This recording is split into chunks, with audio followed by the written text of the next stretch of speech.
Good morning. Let's go see outside.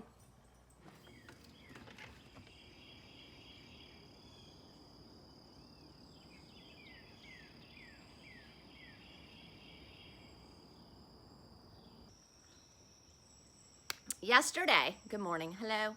Yesterday on Coffee with Cam, I ended that episode, which was about those of us who are going through a breakup or a separation or divorce or wherever we might be in trying to let go of a past or a relationship or something that might have been contributing to us staying small or not stepping into our full potentia, etc. That was kind of the topic of yesterday's Coffee with Cam. If you're interested, I'll stick a link to it right here. And I ended that episode with saying the only acceptance that we need is that of ourselves. I do believe that. I do believe that. And also last night on Netflix, I started watching Brene Brown's Call to Courage. And she talked about that YouTube video she did on vulnerability that I think at least many of us in midlife zone have probably seen. If you haven't, Google it. It's good stuff. It's really good stuff, especially for those of us who might come across very confident and inside we're really sensitive. It's just easy for us to be the fun slapstick butt of the joke than it is to be complete and whole. And I think where that comes from is just, who cares where it comes from? That's just what it is. Brene Brown was talking about that YouTube video on vulnerability.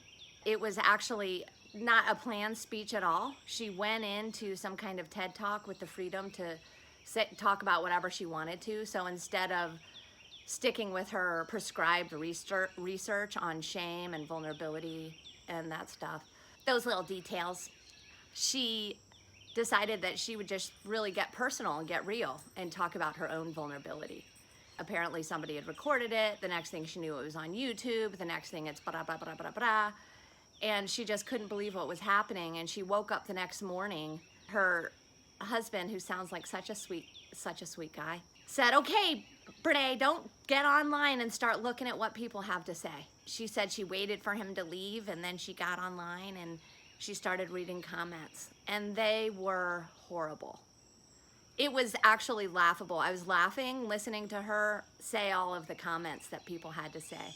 And she's like, it was my worst nightmare. It was like that vulnerability where we put ourselves out there and then we get rejected. Vulnerability is the part of us that might be willing to say I love you first, or do something that's real scary and then we get rejected and then we're like, I'm never gonna do that again.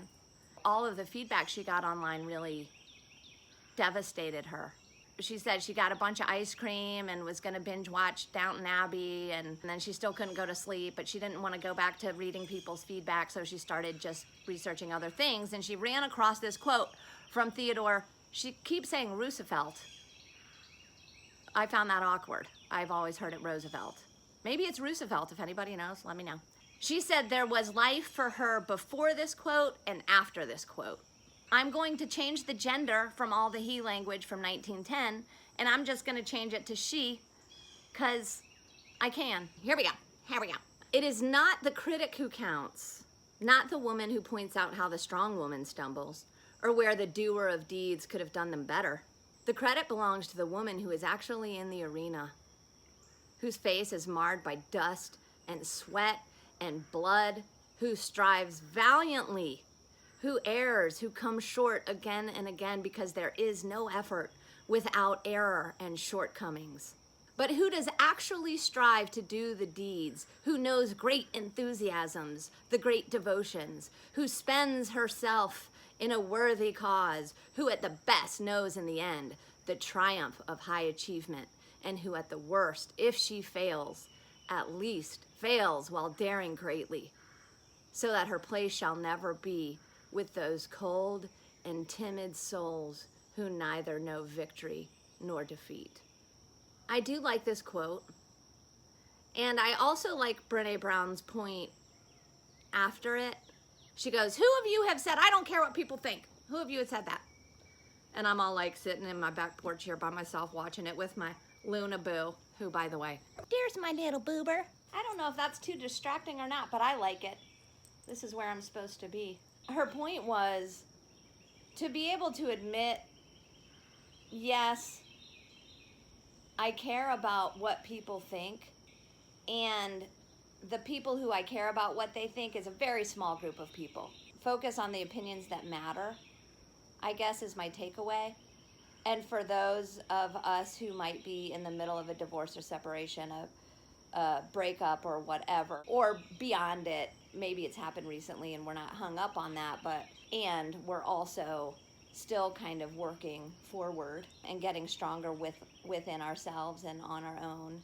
Sometimes the opinion we need to let go of is the one from the person who's been the closest to us, because oftentimes in relationships, when we get to the point of done, we have begun to realize that this person's interpretation of me, of what I do and how I do it, is just so off base and so not accurate.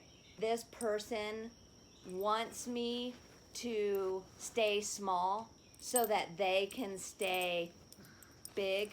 You know what I mean? You know what I'm talking about? Yeah.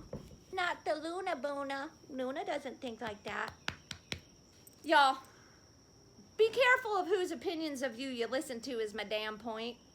Oh, and the last thing I want to say, I have a Facebook page called Coffee with Cam. That is public. I have a Facebook group within Coffee with Cam, the public page, and that is also called Coffee with Cam.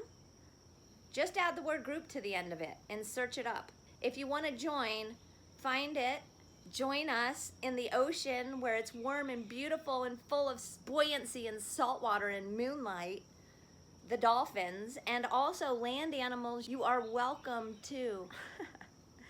I mean that. We need all kinds, and there are land animals who love to dance in the ocean with us, and there are land animals who we might flop around on the shore for from time to time.